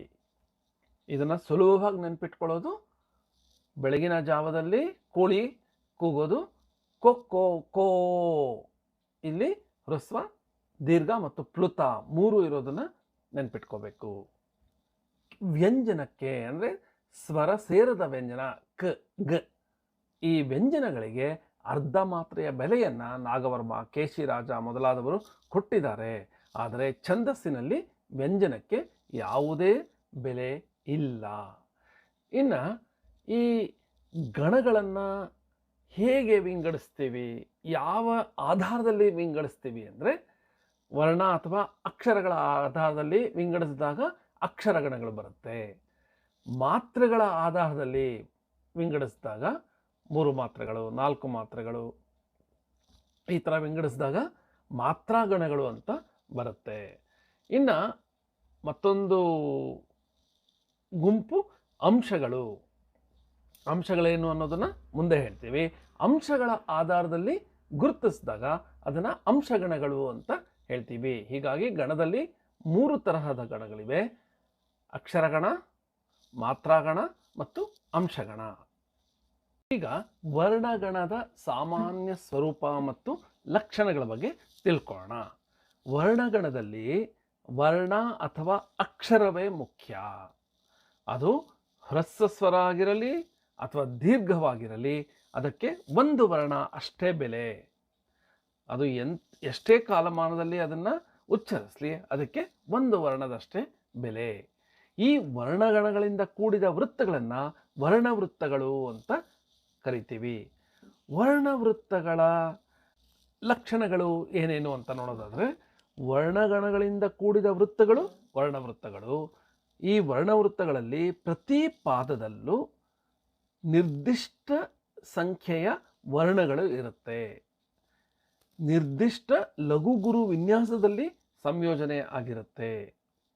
4 ಪಾದಗಳಿಂದ ಒಂದು ವೃತ್ತ ಕೂಡಿರುತ್ತೆ ಮತ್ತು ವರ್ಣ ಸಂಖ್ಯೆ ಮತ್ತು ಲಘುಗುರು ವಿನ್ಯಾಸದ ಆಧಾರದಲ್ಲಿ 4 ಬಗೆಯ ವರ್ಣವೃತ್ತಗಳಿದೆ: ಸಮಚತುಷ್ಪದಿ, ಅರ್ಧ ಸಮಚತುಷ್ಪದಿ, ವಿಷಮ ಚತುಷ್ಪದಿ ಮತ್ತು ದಂಡಕಗಳು. ಏನು ಇವೆಲ್ಲ ಅಂದರೆ, ಈ ಒಂದು ವೃತ್ತದಲ್ಲಿ 4 ಪಾದ ಇರುತ್ತೆ ಅಂತ ಹೇಳಿದ್ನಲ್ಲ, ಪ್ರತಿ ಪಾದದೂ ಒಂದೇ ರೀತಿಯಲ್ಲಿದ್ದರೆ, ವಿನ್ಯಾಸ ವರ್ಣ ಸಂಖ್ಯೆ ಮತ್ತು ಲಘು ಗುರುಗಳ ವಿನ್ಯಾಸ ಪ್ರತಿ ಪಾದ 4 ಪಾದಗಳಲ್ಲೂ ಒಂದೇ ರೀತಿ ಇದ್ದರೆ ಅದು ಸಮಚತುಷ್ಪದಿಗಳು. ಇನ್ನು ಅರ್ಧ ಸಮಚತುಷ್ಪದಿ ಅಂದ್ರೇನು? 1 ಮತ್ತು 3ನೇ ಪಾದಗಳು ಒಂದು ಥರ ಇದ್ದು 2 ಮತ್ತು 4ನೇ ಪಾದಗಳು ಮತ್ತೊಂದು ಲಕ್ಷಣದಲ್ಲಿದ್ದರೆ ಆಗ ಅದು ಅರ್ಧ ಸಮಚತುಷ್ಪದಿಗಳಾಗತ್ತೆ. ಇನ್ನು ವಿಷಮ ವೃತ್ತ ಅಂದರೆ ವರ್ಣಸಂಖ್ಯೆ ಮತ್ತು ಲಘುಗುರು ವಿನ್ಯಾಸದಲ್ಲಿ 4 ಪಾದಗಳು ಬೇರೆ ಬೇರೆ ರೀತಿಯಲ್ಲಿದ್ದರೆ ಅದು ವಿಷಮ ವೃತ್ತಗಳು. ಇನ್ನು ದಂಡಕ ಅಂದರೆ ಏನಂದರೆ 26 ಅಕ್ಷರ ಇಲ್ಲವೇ ವರ್ಣಗಳ ಮುಂದಿನ ತುಂಬ ಉದ್ದವಾದ ಸಮವೃತ್ತಗಳಿಗೆ ದಂಡಕಗಳು ಅಂತ ಕರೆಯಲಾಗುತ್ತೆ. ಅತಿ ಪ್ರಾಚೀನವಾದ ವೈದಿಕ ಛಂದಸ್ಸುಗಳಲ್ಲಿ, ವೇದಗಳಲ್ಲಿ ಈ ವರ್ಣದ ಪರಿಕಲ್ಪನೆ ಇದೆ. ಹಾಗೆ ಗಣದ ಕಲ್ಪನೆ ಸಹ ಅಲ್ಲಿ ಕಾಣಿಸ್ಕೊಂಡಿದೆ. ಮೊದಲು ಬಂದದ್ದು ಗಾಯತ್ರಿ ಮಂತ್ರ. ಗಾಯತ್ರಿ ಮಂತ್ರ ಅಂದರೆ ಏನು ಅಂದರೆ ಓಂ ಭೂರ್ಭುವಸ್ಸುವಃ ತತ್ಸವಿತುರ್ವರೆಣ್ಯಂ ಭರ್ಗೋ ದೇವಸ್ಯ ಧೀಮಹಿ ಧಿಯೋ ಯೋ ನಃ ಪ್ರಚೋದಯಾತ್. ಇದು ಗಾಯತ್ರಿ ಮಂತ್ರ. ಈ ತರಹದ 8 ಅಕ್ಷರಗಳುಳ್ಳ ಪ್ರತಿ ಪಾದದಲ್ಲೂ 8 ಅಕ್ಷರಗಳಿದ್ದರೆ ಅದನ್ನು ಗಾಯತ್ರಿ ಛಂದಸ್ಸು ಅಂತ ಹೇಳ್ತೀವಿ. ಹಾಗೆ ಅನುಷ್ಠುಪ್ ಛಂದಸ್ಸು ಅಂತ ಸಹ ಇದೆ. ಅದು ಸಹ 8 ಅಕ್ಷರಗಳಿರುವ ಒಂದು ಪಾದದಿಂದ ಇರೋದು. ಮತ್ತು ತ್ರಿಷ್ಠುಬ್ ಅಂತ ಇನ್ನೊಂದು ಛಂದಸ್ಸಿತ್ತು, ಅದು 11 ಅಕ್ಷರಗಳ ಛಂದಸ್ಸು. ಇನ್ನೊಂದು ಜಗತಿ 12 ಅಕ್ಷರಗಳ ಛಂದಸ್ಸು. ಈ ಸಂಸ್ಕೃತ ಛಂದಸ್ಸುಗಳಲ್ಲಿ ಗಣಗಳನ್ನು ನಾವು 4 ಅಕ್ಷರಗಳಿಂದ ನಾವು ಗಣಗಳನ್ನು ಮಾಡ್ತೀವಿ. ಆರಂಭದಲ್ಲಿ ಸಂಸ್ಕೃತ ಛಂದಸ್ಸಿನಲ್ಲೆಲ್ಲ 4 ಅಕ್ಷರಗಳ ಗಣಗಳಿತ್ತು. ಆನಂತರ ಮುಂದಿನ ದಿನಗಳಲ್ಲಿ 3 ಅಕ್ಷರಗಳ ಗಣಗಳು ಅನುಷ್ಠಾನಕ್ಕೆ ಬಂದವು. ಈ 3 ಅಕ್ಷರಗಳ ಗಣ ವಿಭಜನೆಯನ್ನು ತ್ರಿಕ ಪದ್ಧತಿ ಅಂತ ಸಹ ಕರೆಯಲಾಗುತ್ತೆ. ಸದ್ಯಕ್ಕೆ ನಾವು ಅರ್ಥ ಮಾಡ್ಕೋಬೇಕಾಗಿರೋದು ಈ 3 ಅಕ್ಷರಗಳ 8 ಗಣಗಳು, ಅದಕ್ಕೆ ತ್ರಿಕ ಪದ್ಧತಿ ಅಂತ ಹೇಳಲಾಗತ್ತೆ. ಅದನ್ನು ವಿವಿಧ ವರ್ಣಗಳ ಸಂಜ್ಞೆಯಿಂದ ಗುರುತಿಸಲಾಗತ್ತೆ. ಯಾವ್ಯಾವ ಗಣಗಳು ಅಂದರೆ ಮಗಣ, ಯಗಣ, ರಗಣ, ಸಗಣ, ತಗಣ, ಜಗಣ, ಭಗಣ, ನಗಣ, ಈ ಥರ ಒಂದೊಂದು ಅಕ್ಷರಗಳಿಂದ ಈ 8 ಬಗೆಯ 3 ಅಕ್ಷರಗಳ ಗಣಗಳನ್ನು ಗುರುತಿಸಲಾಗುತ್ತೆ. ಪಿಂಗಳನ ನಂತರದ ಸಂಸ್ಕೃತ, ಕನ್ನಡ, ತೆಲುಗು, ಮಲಯಾಳಂ ಛಂದೋ ಗ್ರಂಥಗಳಲ್ಲಿ ಈ ಪದ್ಧತಿ ಬಳಕೆಯಲ್ಲಿದೆ. ಈ 8 ಗಣಗಳು ಯಾವ್ಯಾವುದು ಅನ್ನೋದು ಹೀಗೆ ಮಾಯ, ರಾಸ, ತ, ಜ, ಭ, ನ ಗಣಗಳನ್ನು ನೆನ್ಪಿಟ್ಕೊಳ್ಳೋದು ಸ್ವಲ್ಪ ಕಷ್ಟ ಆಗುತ್ತೆ. ಆದರೆ ಈ ಹೆಸರುಗಳೇ, ಈ ಅಕ್ಷರಗಳನ್ನೇ ಯಾಕೆ ಬಳಸಲಾಯಿತು ಅನ್ನೋದಕ್ಕೆ ಇದುವರೆಗೂ ಉತ್ತರ ಸಿಕ್ಕಿಲ್ಲ ಅಂತ ಹೇಳಬಹುದು. ಇದನ್ನು ನೆನ್ಪಿಟ್ಕೊಳ್ಳೋದಕ್ಕೆ ವಿವಿಧ ಛಂದೋಗ್ರಂಥಕಾರರು ಕೆಲವು ಜ್ಞಾಪಕ ಸೂತ್ರಗಳನ್ನು ರಚಿಸಿದ್ದಾರೆ. ಅಂದರೆ ಪದ್ಯದ ರೀತಿಯಲ್ಲಿ ಬರೆದು ನೆನ್ಪಿಟ್ಕೊಳ್ಳಿ ಅಂತ. ಉದಾಹರಣೆಗೆ ಈಶ್ವರ ಕವಿ ಏನು ಹೇಳಿದ್ದಾನೆ ತನ್ನ ಕವಿಜಿಹ್ವಾ ಬಂಧನದಲ್ಲಿ, ಗುರು ಲಘು ಮೂರಿರೆ ಮನಗಣ, ಅಂದರೆ ಗುರು ಮೂರಿದ್ರೆ ಮಗಣ, ಲಘು ಮೂರಿದ್ರೆ ನಗಣ. ಗುರು ಲಘು ಮೊದಲಲ್ಲಿ ಬರಲು ಭಯಗಣ ಮಕ್ಕುಂ, ಅಂದರೆ ಗುರು ಮೊದಲು ಬಂದು ಆಮೇಲೆ 2 ಲಘು ಆದರೆ, ಅಥವಾ ಲಘು ಮೊದಲು ಬಂದು 2 ಗುರು ಆದರೆ ಆಗ ಅದು ಭಗಣ ಮೊದಲಾಗತ್ತೆ. ಮತ್ತು 1 ಲಘು ಬಂದು ನಂತರ 2 ಗುರು ಬಂದರೆ ಯಗಣ ಆಗುತ್ತೆ. ಗುರು ಲಘು ನಡುವಿರೆ ಜರಗಣ, ಅಂದರೆ ಗುರು ಮಧ್ಯದಲ್ಲಿದ್ದರೆ 2 ಲಘುಗಳ ಮಧ್ಯೆ 1 ಗುರು ಇದ್ದರೆ ಅದು ಜಗಣ, ಅಥವಾ 2 ಗುರುಗಳ ಮಧ್ಯೆ 1 ಲಘು ಇದ್ದರೆ ಅದು ರಗಣ. ಗುರು ಲಘು ಕಡೆಯಲ್ಲಿ ಬರಲು ಸತಗಣ ಮಕ್ಕುಂ ಅಂತ ಈಶ್ವರ ಕವಿ ಹೇಳಿದ್ದಾನೆ. ಅಂದರೆ 1 ಗುರು ಕೊನೆಯಲ್ಲಿ ಬಂದರೆ, ಅಂದರೆ ಲಘು ಗುರು ಬಂದರೆ ಅದು ಸಗಣ. ಅಥವಾ ಒಂದು ಲಘು ಕೊನೆಯಲ್ಲಿ ಬಂದರೆ ಅಂದರೆ ಗುರು ಗುರು ಲಘು ಬಂದರೆ ಅದು ತಗಣ ಅಂತ ಈಶ್ವರ ಕವಿ ಹೇಳಿದ್ದಾನೆ. ಗುರು ಲಘು ಮೂರಿರೆ ಮನಗಣ, ಗುರು ಲಘು ಮೊದಲಲ್ಲಿ ಬರಲು ಭಯಗಣ ಮಕ್ಕುಂ, ಗುರು ಲಘು ನಡುವಿರೆ ಜರಗಣ, ಗುರು ಲಘು ಕಡೆಯಲ್ಲಿ ಬರಲು ಸತಗಣ ಮಕ್ಕುಂ ಅಂತ ಹೇಳಿದ್ದಾರೆ. ಆದರೆ ಇದನ್ನು ನೆನಪಿಟ್ಕೊಳ್ಳೋದು ಎಲ್ಲರಿಗೂ ಸಹಜವಾಗಿ ಕಷ್ಟ ಆಗುತ್ತೆ. ಇನ್ನೂ ಸುಲಭವಾದ ಒಂದು ಪದ್ಧತಿ ಇದೆ. ಈ ಗಣಗಳನ್ನು ಹೇಗೆ ನೆನ್ಪಿಟ್ಕೋಬೇಕು, ಯಾರು ಮಾಡಿದ್ದು ಅನ್ನೋದನ್ನು ಗೊತ್ತಿಲ್ಲ, ಅದಕ್ಕೆ ಇದನ್ನು ಅಜ್ಞಾತ ಕರ್ತೃಕ ಅಂತ ಹೇಳ್ತಾರೆ. ಹೇಗೆ ನೆನ್ಪಿಟ್ಕೋಬೇಕು ಅಂದರೆ ಇದನ್ನು ಚೆನ್ನಾಗಿ ಗಟ್ ಮಾಡಿಬಿಡ್ಬೇಕು. ಮಾಡಿರ್ತೀರ ಈಗ ನೀವು, ಈಗಾಗಲೇ ಇದನ್ನು ತಿಳ್ಕೊಂಡಿರ್ತೀರ. ಯ ಮಾತಾ ರಾಜ ಬಾನ ಸಲಗಂ, ಇದನ್ನು ನೆನ್ಪಿಟ್ಕೋಬೇಕು. ಯ ಮಾತಾ ರಾಜ ಬಾನ ಸಲಗಂ. ಇದಕ್ಕೆ ನೀವು ಪ್ರಸ್ತಾರ ಹಾಕಿ ಏನಾಗುತ್ತೆ? ಯ ಲಘು ಮಾತಾರ ಗುರು ಗುರು ಗುರು, ಜ ಲಘು ಬಾ ಗುರು, ನ ಸ ಲ ಲಘು ಲಘು ಲಘು ಗಮ್ ಗುರು. ಅಂದರೆ ಯ ಮಾತಾ ರಾಜ ಭಾನ ಸಲಗಂ. ಇದನ್ನು ನೀವು ಪ್ರಸ್ತಾರ ಹಾಕಿದಾಗ ಹೀಗೆ ಬರುತ್ತೆ. ಲಘು ಗುರು ಗುರು ಗುರು, ಲಘು ಗುರು ಲಘು ಲಘು ಲಘು ಗುರು. ಈಗ ಪ್ರತಿ ಆರಂಭದಿಂದ 3 ಅಕ್ಷರಗಳ ಗುಂಪುಗಳನ್ನಾಗಿ ಮಾಡಬೇಕು. ಈಗ ಆರಂಭದಿಂದ ಯ ಮಾತಾ, ಇದು ಹೇಗಿದೆ? ಲಘು ಗುರು ಗುರು ಇದೆ. ಲಘು ಗುರು ಗುರು ಬಂದರೆ ಈ 3 ಅಕ್ಷರಗಳ ಗುಂಪಿನ ಮೊದಲನೇ ಅಕ್ಷರ ಯ, ಇದಕ್ಕೆ ಯಗಣ. ಯಗಣ ಲಘು ಗುರು ಗುರು. ನಂತರ ಮಾತಾರ ಅಂತ ಇದೆ, ಗುರು ಗುರು ಗುರು ಮಗಣ. ಮತ್ತೆ ಹಾಗೆ ನೋಡ್ಕೊಂಡು ಹೋದರೆ ಇದನ್ನು ನೀವು ನೋಡಬಹುದು. ಇಲ್ಲಿ ಗುರು ಗುರು ಲಘು ಅಂದರೆ ತಗಣ, ಗುರು ಲಘು ಗುರು ಆದರೆ ರಗಣ, ಲಘು ಗುರು ಲಘು ಅಂದರೆ ಜಗಣ, ಗುರು ಲಘು ಲಘು ಅಂದರೆ ಭಗಣ. ನಂತರ ಲಘು ಲಘು ಲಘು ಅಂದರೆ ನಗಣ, ಲಘು ಲಘು ಗುರು ಅಂದರೆ ಸಗಣ. ಅಂದರೆ ಸವರೆಗೂ ಬರುತ್ತೆ ಇಲ್ಲಿ. ಯಾಕಂದರೆ ನಾವು ಸ ಇಂದ ಆರಂಭ ಆಗುವ 3 ಅಕ್ಷರಗಳನ್ನು ತಗೋತೀವಿ. ಲಾ ಮತ್ತು ಗಮ್ಗೆ ನಮಗೆ ಯಾವುದೇ ಗಣ ಸಿಗೋದಿಲ್ಲ, ಯಾಕಂದರೆ ಅಲ್ಲಿ ನಮಗೆ 2 1 ಮಾತ್ರ ಸಿಗುತ್ತೆ. ಯ ಇಂದ ಸವರೆಗೂ ಯಗಣ, ಮಗಣ, ತಗಣ, ರಗಣ, ಜಗಣ, ಭಗಣ, ನಗಣ, ಸಗಣ ಇವುಗಳನ್ನು ನಾವು ಸುಲಭವಾಗಿ ಯ ಮಾತಾ ರಾಜ ಭಾನ ಸಲಗಂಗೆ ಪ್ರಸ್ತಾರ ಹಾಕಿ ಆ ಅಕ್ಷರದಿಂದ ಆರಂಭವಾಗುವ 3 ಅಕ್ಷರಗಳ ಲಘು ಗುರು ವಿನ್ಯಾಸವನ್ನು ನಾವು ಆಯಾ ಗಣಕ್ಕೆ ಅನ್ವಯಿಸ್ತೀವಿ, ಗುರುತಿಸ್ತೀವಿ. ಹೀಗೆ ಯ ಗಣದಿಂದ ಸ ಗಣದವರೆಗೆ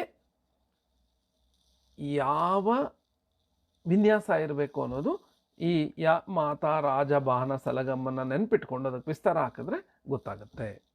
ಇದು ಒಂದು ಸರಳವಾದ ಸೂತ್ರ, ಆದ್ದರಿಂದ ಇದು ಬಹಳ ಪ್ರಸಿದ್ಧವಾದ ಸೂತ್ರವಾಗಿದೆ. ಹೀಗೆ ವರ್ಣಗಣದಲ್ಲಿ ಒಟ್ಟು 8 ಗಣಗಳು ಇರುತ್ತೆ. ಯಗಣ, ಮಗಣ, ತಗಣ, ರಗಣ, ಜಗಣ, ಭಗಣ, ನಗಣ, ಸಗಣ.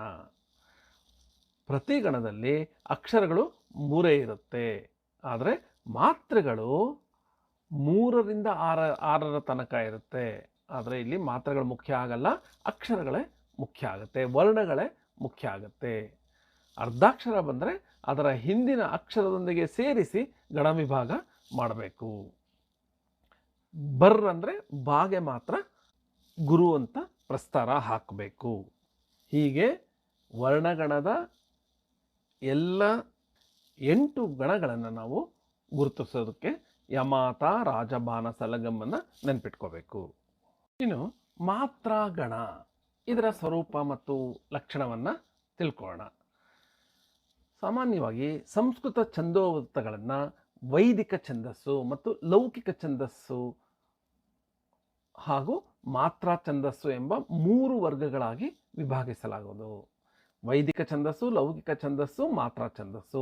ವೈದಿಕ ಛಂದಸ್ಸು ಅಂದರೆ ಅಕ್ಷರ ಛಂದಸ್ಸು, ಲೌಕಿಕ ಛಂದಸ್ಸು ಅಂದರೆ ವರ್ಣ ಛಂದಸ್ಸು, ಮಾತ್ರಾ ಛಂದಸ್ಸು ಅಂದರೆ ಅದು ಮತ್ತೊಂದು ಹೆಸರಿನ ಒಂದು ಛಂದಸ್ಸು. ಹೀಗೆ 3 ವರ್ಗಗಳಿದೆ ನೋಡಿ. ವೈದಿಕ ಮತ್ತು ಲೌಕಿಕಕ್ಕೆ ಅಕ್ಷರ ಮತ್ತು ವರ್ಣ ಅನ್ನೋ 2 ಬೇರೆ ಬೇರೆ ಪದಗಳನ್ನು ನಾವಿಲ್ಲಿ ಉಪಯೋಗಿಸ್ತೀವಿ. ಮೊದಲು ನೆನ್ಪಿಟ್ಕೋಬೇಕು, ಅಕ್ಷರಗಳು ಅಂದರೆ ಸ್ವರಗಳು ಅಕ್ಷರಗಳಾಗತ್ತೆ, ಅದು ವರ್ಣವೂ ಆಗತ್ತೆ. ಆದರೆ ವ್ಯಂಜನಗಳು ಕೇವಲ ವರ್ಣಗಳು, ಅಕ್ಷರಗಳ ಅಲ್ಲ ಅನ್ನೋದನ್ನು ನೆನ್ಪಿಟ್ಕೋಬೇಕು. ಅಂದರೆ ವ್ಯಂಜನ ಅಂದರೆ ಅರ್ಧ ಕ ಗ, ಅದು ವರ್ಣಗಳು ಮಾತ್ರ, ಅಕ್ಷರಗಳು ಅಲ್ಲ. ಹೀಗೆ ಸಂಸ್ಕೃತದ ಅಷ್ಟೇ ಅಲ್ಲ, ಅಪ್ರಾಕೃತ ಮತ್ತು ಅಪಭ್ರಂಶಗಳಲ್ಲೂ ಸಹ ಮಾತ್ರಾವೃತ್ತಗಳು ಕಂಡುಬರುತ್ತೆ. ಈ ರೀತಿಯ ಛಂದಸ್ಸುಗಳು ಕಂಡುಬರುತ್ತೆ. ಈ ಮಾತ್ರಾವೃತ್ತಗಳನ್ನು ಅಳಿಯೋದಕ್ಕೆ ಮೂಲಮಾನ ಯಾವುದು ಅಂದರೆ ಮಾತ್ರೆಗಳು, ಮಾತ್ರಾಗಣಗಳು, ಅದರ ಮೂಲಮಾನ ಮಾತ್ರೆಗಳು. ಮೊದಲೇ ಹೇಳಿದ ಹಾಗೆ ಹ್ರಸ್ವಾಕ್ಷರವನ್ನು ಏಕಮಾತ್ರಕ 1 ಮಾತ್ರೆ, ದೀರ್ಘಾಕ್ಷರವನ್ನು ದ್ವಿಮಾತ್ರಕ 2 ಮಾತ್ರೆ, ಪ್ಲುತವನ್ನು ತ್ರಿಮಾತ್ರಕ 3 ಮಾತ್ರೆ ಅಂತ ಕರಿತೀವಿ. ಆದರೆ ಪ್ರಸ್ತಾರ ಹಾಕುವಾಗ ಏಕಮಾತ್ರ ಮತ್ತು 2 ಮಾತ್ರೆಗಳನ್ನು ಮಾತ್ರ ನಾವು ಹಾಕೋದು. ಏಕಮಾತ್ರಕ್ಕೆ ಲಘು ಯು ಚಿಹ್ನೆ ಹಾಕ್ತೀವಿ, 2 ಮಾತ್ರೆಗೆ ಗುರು ಡ್ಯಾಶ್ ಚಿಹ್ನೆ ಹಾಕ್ತೀವಿ. 1 ಮಾತ್ರೆ ಅಂದರೆ ಒಂದು ಹ್ರಸ್ವಸ್ವರಕ್ಕೆ ಸಮಾನವಾದದ್ದು, ಅದಕ್ಕೆ ಲಘುಗೆ ಸಮಾನವಾಗಿರುತ್ತೆ. ಅದು ಗಣದ ಧ್ವನಿ ಮೌಲ್ಯ ಮತ್ತು ಉಚ್ಚಾರಣೆಯ ಕಾಲ ಮೌಲ್ಯವನ್ನು ಅಳತೆ ಮಾಡುವ ಮೂಲ ಮಾಪನ ಆಗಿ ಬಳಸ್ತೀವಿ. ಅಂದರೆ 1 ಮಾತ್ರೆಯಲ್ಲಿ ಎಷ್ಟೊತ್ತು ನಾವು 1 ಮಾತ್ರೆಯ ಅಕ್ಷರವನ್ನು ಉಚ್ಚರಿಸ್ತೀವಿ, ಅದು 1 ಮಾತ್ರೆ ಅಂತ ಹೇಳ್ತೀವಿ. ಒಂದು ಲಘುವನ್ನು ಉಚ್ಚರಿಸುವ ಸಮಯಕ್ಕೆ 1 ಮಾತ್ರ ಸಮಯ ಅಂತ ಹೇಳ್ತೀವಿ, 1 ಮಾತ್ರೆ ಅಂತ ಹೇಳ್ತೀವಿ. ಅಕ್ಷರಗಳ ಹ್ರಸ್ವ ಮತ್ತು ದೀರ್ಘಗಳನ್ನು ಅವಲಂಬಿಸಿ ಅವುಗಳಿಗೆ ಬೆಲೆ ಕಟ್ಟೋದಕ್ಕೆ ವರ್ಣಮಾತ್ರೆ ಅಂತ ಹೇಳಲಾಗುತ್ತೆ. ಹಾಗೆ ಅಕ್ಷರಗಳ ಉಚ್ಚಾರಣೆಗೆ ಬೇಕಾದ ಕಾಲವನ್ನು ಅನುಸರಿಸಿ ಬೆಲೆ ಕಟ್ಟೋದಕ್ಕೆ ಕಾಲಮಾತ್ರೆ ಅಂತ ಹೇಳಲಾಗುತ್ತೆ. ಈ ವರ್ಣಮಾತ್ರೆ ಮತ್ತು ಕಾಲಮಾತ್ರೆ ಬಗ್ಗೆ ನಾವು ಸ್ಪಷ್ಟವಾಗಿ ಅವೆರಡರ ಮಧ್ಯೆ ಇರುವ ವಿಭಿನ್ನತೆಯನ್ನು ತಿಳ್ಕೋಬೇಕು. ಏನು ವರ್ಣಮಾತ್ರೆ? ಇದು ಅಕ್ಷರದ ಹ್ರಸ್ವ ಅಥವಾ ದೀರ್ಘತೆಯನ್ನು ಅವಲಂಬಿಸುತ್ತೆ. ಇದೊಂದು ಶುದ್ಧ ಮಾತ್ರಾಬಂಧ. ಉದಾಹರಣೆಗೆ ಕಂದ. ಕಂದ ಅನ್ನೋದು ಒಂದು ವೃತ್ತದ ವಿಧ. ಅದು ಆರಂಭದ ಕಾವ್ಯಗಳೆಲ್ಲ ಕಂದದಲ್ಲಿ ಬರೆಯಲಾಗ್ತಿತ್ತು ಅಂತ ಹೇಳಲಾಗುತ್ತೆ. ಇದಕ್ಕೆ ನಿಯತ ಲಯ ಪ್ರತೀತಿಗೆ ಅವಕಾಶ ಇರೋದಿಲ್ಲ. ಈ ವರ್ಣಮಾತ್ರೆಯಲ್ಲಿ ಕೃತ್ರಿಮ ವಿಭಜನೆ ಇರುತ್ತೆ. ಉದಾಹರಣೆಗೆ ಕಾವೇರಿಯಿಂದ ಮಾ ಗೋದಾವರಿ ಅನ್ನೋದನ್ನು ಇಲ್ಲಿ ನೋಡಿ, ಕಾವೇ ಒಂದು ಗಣ ಅಂತ ಮಾಡ್ತೀವಿ, ರಿಯಿಂದ ಇನ್ನೊಂದು ಗಣ ಅಂತ ಮಾಡ್ತೀವಿ, ಮಾಗೋ ಅನ್ನೋದು ಇನ್ನೊಂದು ಗಣ ಮಾಡ್ತೀವಿ. ಇಲ್ಲಿ ವರ್ಣಮಾತ್ರೆಯಲ್ಲಿ 4 ಗಣಗಳ ತಕ್ಕಂತೆ ವಿಂಗಡಿಸ್ಬೇಕಷ್ಟೆ. ಆದ್ದರಿಂದ ಎಲ್ಲಿ ಬೇಕಾದರೂ ನಾವು ಅಕ್ಷರಗಳನ್ನು ವಿಭಜನೆ ಮಾಡಿ ಒಂದೊಂದು ಗಣಗಳನ್ನಾಗಿ ರೂಪಿಸ್ಬಿಡೋದು. ಇದು ವರ್ಣಮಾತ್ರೆ. ಇಲ್ಲಿ ಲಯ ಪ್ರತೀತಿಗೆ ಅವಕಾಶನೇ ಇಲ್ಲ. ಅದೇ ಕಾಲಮಾತ್ರೆ, ಇದು ಅಕ್ಷರಗಳ ಕಾಲಮಾನವನ್ನು, ಅಕ್ಷರಗಳನ್ನು ಉಚ್ಚರಿಸಲು ಬೇಕಾದ ಕಾಲವನ್ನು ಆಧರಿಸಿ ಅದಕ್ಕೆ ಬೆಲೆ ಕಟ್ಟೋದಕ್ಕೆ ಕಾಲಮಾತ್ರೆ ಅಂತ ಹೇಳೋದು. ಇದೊಂದು ಪ್ರಾಕೃತ ತಾಳಬಂಧ, ಅದರಲ್ಲಿ ಈ ಕಾಲಮಾತ್ರೆ ಬಳಕೆಯಾಗಿದೆ.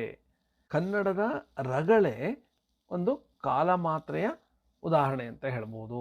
ರಗಳೆ ಅನ್ನೋದು ಒಂದು ಛಂದೋರೂಪ. ಇದಕ್ಕೆ ನಿಯತ ಲಯ ಪ್ರತೀತಿ ಇರುತ್ತೆ, ಕಾಲದ ಸಮಾನತೆ ಇರುತ್ತೆ, ಪ್ರತಿ ಗಣದಲ್ಲೂ ಯತಿ ಇರುತ್ತೆ. ಎಲ್ಲಿ ನಾವು ನಿಲ್ಲಿಸಬೇಕು ಅಲ್ಲಿ ಒಂದು ಅವಕಾಶ ಇರುತ್ತೆ ನಿಲ್ಲಿಸೋದಕ್ಕೆ. ಉದಾಹರಣೆಗೆ ಬೀಗುತೆ, ಬಿಕ್ಕುತೆ, ತೂಗುತೆ, ತೊನೆಯುತ್ತೆ. ನೋಡಿ, ಪ್ರತಿಯೊಂದು ಘಟಕಕ್ಕೂ ಪ್ರತಿಯೊಂದು ಗಣಕ್ಕೂ ಸ್ಪಷ್ಟವಾದ ಅರ್ಥದ ರೂಪ ಇದೆ. ಅದರಿಂದನೇ ಇಲ್ಲಿ ಲಯ ಪ್ರತೀತಿ ಸಿಗೋದು ನಮಗೆ. ಬೀಗುತೆ, ಬಿಕ್ಕುತೆ, ತೂಗುತೆ, ತೊನೆಯುತ್ತೆ, ಪ್ರತಿಯೊಂದು ಗಣದಲ್ಲೂ ನಮಗಿಲ್ಲಿ 4 ಮಾತ್ರೆಗಳನ್ನು ನಾವು ನೋಡಬಹುದು. ವರ್ಣ ಮಾತ್ರೆಯಲ್ಲಿ ಕೃತ್ರಿಮ ವಿಭಜನೆ ಇರುತ್ತೆ, ಕಾಲ ಮಾತ್ರೆಯಲ್ಲಿ ಒಂದು ಪ್ರತಿ ಲಯವಾದ ವಿಭಜನೆ ಇರುತ್ತೆ ಅಂತ ಹೇಳಬಹುದು. ಕಂದ ಪದ್ಯ ವರ್ಣ ಮಾತ್ರೆಯ ಉದಾಹರಣೆ. ರಗಳೆ, ಷಟ್ಪದಿ ಮತ್ತು ಹೊಸಗನ್ನಡ ಛಂದಸ್ಸಿನ ಪ್ರಯೋಗಗಳಲ್ಲಿ ನಾವು ಕಾಲಮಾತ್ರೆಯನ್ನು ನೋಡಬಹುದು. ಎರಡು ತಾಳಗಳ ನಡುವಿನ ಮಾತ್ರಾ ಮೊತ್ತಗಳ ಲಯಘಟವನ್ನು ರೂಪಿಸುವ ಅಕ್ಷರಗಳ ಸಮೂಹಕ್ಕೆ ಮಾತ್ರಾಗಣ ಅಂತ ಹೇಳಬಹುದು. ಎರಡು ತಾಳಗಳ ನಾವಿಲ್ಲಿ ನೋಡ್ಬೋದು, ಬೀಗುತೆ ಬಿಕ್ಕುತೆ, ತೂಗುತೆ ತೊನೆವುತೆ. ಬೀಗುತೆ ಆದಮೇಲೆ ಒಂದು ಲೈನ್ ಹಾಕಿದಾರಲ್ಲ, ಅದೊಂದು ತಾಳ ಅಂತ ಅನ್ಕೋಬೋದು. ಬಿಕ್ಕುತೆ ಒಂದು ತಾಳ ಬರುತ್ತೆ, ತೂಗುತೆ ತಾಳ ಬರುತ್ತೆ. ಹೀಗೆ ಎರಡು ತಾಳಗಳ ನಡುವೆ, ಈಗ ಬೀಗುತೆ ಅಥವಾ ಬಿಕ್ಕುತೆ, ಇಲ್ಲಿ ಮಾತ್ರೆಗಳು ಎಲ್ಲ 4 4 4 4 ಅಂತ ಇದೆ. ಇದು ಪ್ರತಿಯೊಂದೂ ಒಂದು ಘಟಕ ಅಂತ ನಾವು ಪರಿಗಣಿಸ್ತೀವಿ. ಈ ಘಟಕ ಯಾವುದರಿಂದ ಮಾಡಲಾಗುತ್ತೆ? ಅಕ್ಷರಗಳ ಸಮೂಹ ಇರುತ್ತೆ. ಈ ಅಕ್ಷರಗಳ ಸಮೂಹವೇ ಮಾತ್ರಾಗಣ. ಒಂದು ಘಟಕ ಅಂದರೆ ಒಂದು ಗಣ, ಈ ಗಣವೇ ಅಕ್ಷರಗಳ ಸಮೂಹ, ಇದೇ ಒಂದು ಮಾತ್ರಾಗಣ. ಈಗ ಮಾತ್ರಾಗಣ ಅಂತ ಏನು ತಿಳ್ಕೊಂಡ್ವಿ, ಇದರ ಸ್ವರೂಪ ಹೇಗಿರುತ್ತೆ? ಪಿಂಗಳನು ತನ್ನ ಛಂದಶಾಸ್ತ್ರದಲ್ಲಿ 4 ಮಾತ್ರೆಗಳಿಂದ ಕೂಡಿದ 5 ರೀತಿಯ ಗಣಗಳನ್ನು ಹೇಳಿದ್ದಾನೆ. 4 ಮಾತ್ರೆಗಳು ಅಂದರೆ 2 ಗುರು ಅಥವಾ 2 ಲಘು, 1 ಗುರು, ಅಥವಾ ಲಘು ಗುರು ಲಘು, ಅಥವಾ ಗುರು ಲಘು ಲಘು, ಅಥವಾ ಲಘು ಲಘು ಲಘು ಲಘು. ಹೀಗೆ 5 ರೀತಿಯ ಗಣಗಳು 4 ಮಾತ್ರೆಗಳಿಂದ ಕೂಡಿರೋದನ್ನು ನಾವು ನೋಡಬಹುದು. ಇದನ್ನು ಪಿಂಗಳ ತನ್ನ ಛಂದಶಾಸ್ತ್ರದಲ್ಲೇ ಹೇಳಿದ್ದಾನೆ. ಆದರೆ ನಂತರ ಬಹುತೇಕ ತ್ರಿಕಗಳನ್ನು ಬಳಸಲಾಗುತ್ತೆ. ಅಂದರೆ 3 ಮಾತ್ರೆಗಳ ಗಣ, ಯಾರ ಮಾತ ರಾಜಬಾಣ ಸಲಗಂ, ಯಗಣದಿಂದ ಸಗಣವರೆಗೂ ನಾವು 3 ಮಾತ್ರೆಗಳ ಗಣಗಳನ್ನು ಬಹಳಷ್ಟು ಛಂದಸ್ಸುಗಳಲ್ಲಿ, ಛಂದೋಗ್ರಂಥಗಳಲ್ಲಿ ನಾವು ನೋಡಬಹುದು. ಕಂದದಲ್ಲಿ ಚತುರ್ಮಾತ್ರಾ ಗಣದಿಂದ ಕೂಡಿದೆ. ಚತುರ್ಮಾತ್ರಾ ಗಣದಿಂದ ಈ ಕಂದ ಕೂಡಿರುತ್ತೆ. ಕಂದ ಅನ್ನೋದು ಸಹ ಒಂದು ಛಂದೋರೂಪ, ಒಂದು ಪದ್ಯದ ಛಂದಸ್ಸಿನ ರೂಪ ಅಂತ ಹೇಳಬಹುದು. ರಗಳೆಯ ವಿವಿಧ ರೂಪಗಳಾದ ಉತ್ಸಾಹ ರಗಳೆ, ಮಂದಾನಿ ರಗಳೆ, ಲಲಿತ ರಗಳೆಗಳು 3 ಮಾತ್ರೆ, 4 ಮಾತ್ರೆ ಮತ್ತು 5 ಮಾತ್ರೆಗಳಿಂದ ಕೂಡಿರುತ್ತೆ. ಅಲ್ಲಿ ಗಣಗಳು ಉತ್ಸಾಹ ರಗಳೆ 3 ಮಾತ್ರೆಗಳದು, ಮಂದಾನಿಲ ರಗಳೆ 4 ಮಾತ್ರೆಗಳದು ಮತ್ತು ಲಲಿತ ರಗಳೆ 5 ಮಾತ್ರೆಗಳ ಗಣಗಳಿಂದ ಕೂಡಿರುತ್ತೆ. ಷಟ್ಪದಿ ಸಹ ರಗಳೆಯಂತೆ ಇರುತ್ತೆ, ಆದರೆ ಪದ್ಯದ ವಿನ್ಯಾಸ ಬೇರೆ ಥರ ಇರುತ್ತೆ. ಪಿಂಗಳನಷ್ಟೇ ಅಲ್ಲ, ಜಯದೇವ, ಜಯಕೀರ್ತಿ, ಕೇದಾರ ಭಟ್ಟರು ಚತುರ್ಮಾತ್ರಾ ಗಣವನ್ನು ನಿರೂಪಿಸಿದ್ದಾರೆ. ಕನ್ನಡದ ನಾಗವರ್ಮ ತನ್ನ ಛಂದೋಂಬುಧಿಯಲ್ಲಿ ಈ ಚತುರ್ಮಾತ್ರಾ ಗಣವನ್ನು ಮತ್ತು ಅದರ ಭೇದಗಳನ್ನು ಸಹ ಹೇಳಿದ್ದಾನೆ. ಹೇಮಚಂದ್ರ ತನ್ನ ಛಂದೋನುಶಾಸನದಲ್ಲಿ ದ್ವಿಮಾತ್ರ, ತ್ರಿಮಾತ್ರ, ಚತುರ್ಮಾತ್ರ, ಪಂಚಮಾತ್ರ ಮತ್ತು ಷಣ್ಮಾತ್ರದ ಗಣಗಳನ್ನು ಹೇಳಿದ್ದಾನೆ. ಪ್ರಾಕೃತ ಭಾಷೆಯ ವೀರಹಾಂಕ ದ್ವಿಮಾತ್ರ, ತ್ರಿಮಾತ್ರ, ಚತುರ್ಮಾತ್ರ, ಪಂಚಮಾತ್ರ ಗಣಗಳ ಬಗ್ಗೆ ಹೇಳಿದ್ದಾನೆ. ಆದ್ದರಿಂದ ಆರಂಭದ ಕಂದ ಚತುರ್ಮಾತ್ರಾ ಗಣದಿಂದ ಇದ್ದರೆ, ರಗಳೆ ಮತ್ತು ಷಟ್ಪದಿ ಮಾತ್ರಾಗಣದಿಂದ, ಅದರಲ್ಲೂ ವಿವಿಧ ಮಾತ್ರಾಗಣಗಳಿಂದ ಕೂಡಿದ್ದು, ತ್ರಿಮಾತ್ರ, ಚತುರ್ಮಾತ್ರ ಮತ್ತು ಪಂಚಮಾತ್ರಗಳಿಂದ ಕೂಡಿತ್ತು. ಹೊಸಗನ್ನಡದಲ್ಲಿ 3 ರಿಂದ 8 ಮಾತ್ರೆಯ ಗಣದ ಲಯಗಳು ಇದೆ. ಈ ಹೊಸಗನ್ನಡದ ಪದ್ಯಗಳು ಯಾರು ಶಾಸ್ತ್ರೀಯವಾಗಿ ರಚಿಸಿರ್ತಾರೆ ಕಾವ್ಯಗಳನ್ನು, ಅವರೆಲ್ಲ 3 ರಿಂದ 8 ಮಾತ್ರೆಯ ಗಣಗಳನ್ನು ಬಳಸಿದ್ದಾರೆ. ಹಿಂದಿನ ಕಾಲದಲ್ಲಿ ಹಳಗನ್ನಡ ಮತ್ತು ನಡುಗನ್ನಡದಲ್ಲಿ 7, 8, 9 ಮಾತ್ರೆಯ ಗಣಗಳು ಬಳಕೆಯಾಗಿಲ್ಲ. ಆದರೆ ಆಧುನಿಕ ಕನ್ನಡ ಕಾವ್ಯದಲ್ಲಿ ಕುವೆಂಪು, ಪುತ್ತಿನ, BM ಶ್ರೀ, ತೀನಂ ಶ್ರೀ ಅವರ ಕಾವ್ಯಗಳಲ್ಲಿ ಈ 7, 8, 9 ಮಾತ್ರೆಗಳ ಗಣಗಳನ್ನು ಬಳಸಲಾಗಿದೆ. 3, 4, 5 ಮಾತ್ರೆಯ ಗಣಗಳನ್ನು ಮೂಲ ಗಣಗಳು ಅಂತ ಹೇಳಿ, 6, 7, 8, 9 ಮಾತ್ರೆಯ ಗಣಗಳನ್ನು ಮಿಶ್ರಗಣಗಳು ಅಂತ ಹೇಳಲಾಗತ್ತೆ. ಮಾತ್ರಾಗಣದ ಲಾಭ ಏನು? ಮಾತ್ರಾಗಣ ಮತ್ತು ಅಕ್ಷರಗಣಗಳ ಅಥವಾ ವರ್ಣಗಣಗಳ ವಿಭಿನ್ನತೆ ಏನು ಅಂದರೆ, ವರ್ಣಗಣಕ್ಕಿಂತ ಮಾತ್ರಾಗಣ ತಾಳ ಮತ್ತು ಲಯಗಳ ಸಂಮೋಹಕ ಸಂಯೋಜನೆಯಿಂದ ಕಾವ್ಯ ಪರಿಣಾಮವಾಗಿದ್ದು ಒಂದು ರಮಣೀಯ ಕಾವ್ಯವನ್ನು ರಚಿಸೋದಕ್ಕೆ ಸಾಧ್ಯ ಆಗುತ್ತೆ ಮಾತ್ರಾಗಣದ ರೂಪಗಳಿಂದ, ಮಾತ್ರಾಗಣದ ಛಂದಸ್ಸಿನಿಂದ. ಈ 3 ಮಾತ್ರೆಯ ಗಣಗಳಲ್ಲಿ 3 ಲಘು ಇರಬಹುದು ಅಥವಾ 1 ಲಘು 1 ಗುರು ಇರಬಹುದು. ಒಟ್ಟಿನಲ್ಲಿ 1 ಗಣದಲ್ಲಿ 3 ಮಾತ್ರೆಗಳಿರುತ್ತೆ. ಹಾಗೆ 4 ಮಾತ್ರೆಯ ಗಣದಲ್ಲಿ 1 ಗಣದಲ್ಲಿ 4 ಮಾತ್ರೆಗಳಿರುತ್ತೆ. 5 ಮಾತ್ರೆಯ ಗಣದಲ್ಲಿ ಪ್ರತಿಯೊಂದು ಗಣದಲ್ಲೂ 5 ಮಾತ್ರೆಗಳಿರುತ್ತೆ. ಹಾಗೆ 6 ಮಾತ್ರೆಯ ಗಣದಲ್ಲಿ 6 ಮಾತ್ರೆಗಳು, 7, 8 ಮಾತ್ರೆಗಳ ಗಣಗಳಲ್ಲಿ 7 ಮತ್ತು 8 ಮಾತ್ರೆಗಳು ಇರುತ್ತೆ. 6 ಮಾತ್ರೆಯ ಗಣದ ಒಂದು ಉದಾಹರಣೆ ನೋಡಿದರೆ ನೀವು ಕೇಳಿರಬಹುದು, ಚೆಲ್ವಿನ ನೆಲೆ ಕಣ್ಗಳ ಬೆಲೆ ಸುಖ ದೊರತೆಯ ಬನವಾಸಿ. ಚೆಲ್ವಿನ ನೆಲೆ ಗುರು ಲಘು ಲಘು ಲಘು ಲಘು, ಕಣ್ಗಳ ಬಲೆ ಗುರು ಲಘು ಲಘು ಲಘು ಲಘು, ಸುಖ ದೊರತೆಯ 6 ಲಘುಗಳಿದೆ, ಬನವಾಸಿ 2 ಲಘು 2 ಗುರು ಇದೆ. ಇಲ್ಲಿ ಪ್ರತಿಯೊಂದು ಗಣದಲ್ಲೂ 6 ಮಾತ್ರೆಗಳನ್ನು ನಾವಿಲ್ಲಿ ನೋಡಬಹುದು. ಹೀಗೆ ಮಾತ್ರೆಗಳ ಆಧಾರದಲ್ಲಿ ಗಣಗಳನ್ನು ರೂಪಿಸಿ ಆ ಆಧಾರದಲ್ಲಿ ಕಾವ್ಯಗಳನ್ನು ಅಥವಾ ವೃತ್ತಗಳನ್ನು ರಚಿಸಿದ್ರೆ ಅದು ಮಾತ್ರಾ ಛಂದಸ್ಸಿನ ವೃತ್ತಗಳು ಅಂತ ಹೇಳಬಹುದು. ಅದಕ್ಕೆ ಉದಾಹರಣೆ ರಗಳೆ ಮತ್ತು ಷಟ್ಪದಿಗಳು. ಅಂಶಗಣದ ಸ್ವರೂಪ ಮತ್ತು ಲಕ್ಷಣಗಳನ್ನು ಈಗ ನೋಡೋಣ. ಕನ್ನಡದಲ್ಲಿ ಸಂಸ್ಕೃತದ ಪ್ರಭಾವದಿಂದ ವರ್ಣವೃತ್ತಗಳು ಬಂದಿವೆ, ಪ್ರಾಕೃತದ ಪ್ರಭಾವದಿಂದ ಮಾತ್ರಾವೃತ್ತಗಳು ಬಂದಿವೆ. ಹಾಗೆ ದೇಶೀಯ ಛಂದಸ್ಸಿನ ಉತ್ಪನ್ನಗಳಾಗಿ ಕೆಲವು ಹಾಡಿನ ಮಟ್ಟುಗಳು ಬಳಕೆಯಲ್ಲಿವೆ. ಈ ಹಾಡಿನ ಮಟ್ಟುಗಳು ಯಾವುದು ಅಂತ ನೋಡೋಣ.